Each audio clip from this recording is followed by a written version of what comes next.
Hello VGs at good morning. First time magtanim ako ng suika sa Japan, ano. Ito ay watermelon, ano. Watermelon na malaki. Ayan, isang puno lang ng watermelon ang itatanim ko at dalawang puno naman ng watermelon na maliliit po. Try lang, ano, kasi first time. Kaya paisa-isa lang, no? Hindi mo na marami. At isang watermelon na yellow po. Ayan, yan kanyang picture, oh. Yellow po, no? Try lang, ano? At kapag maganda ang kalalabasan, tsaka na natin dadamihan ng tanim.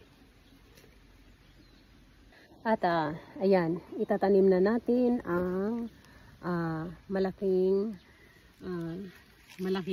watermelon, no? Isang malaking watermelon. Yan, ganyan lang po. Seedlings na nabili ko po, ano. Ayan. Seedlings na, ayan. Ayan po siya.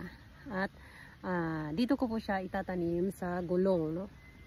Gumawa ako ng planter ng gulong ng sasakyan. Ayan. At ayan po. Ayan, oh. Ayan. At may bulate, ano. Ibig sabihin mataba ang lupa. Kailangan nila yan. Ayan. Nakakadiri pero kailangan nila yan, kaya nagtitiis ako.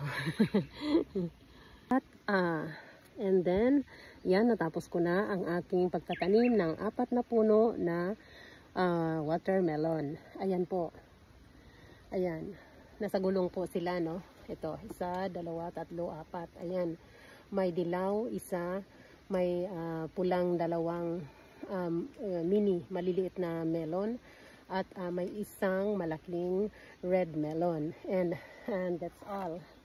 Ayan, hoping for good harvest.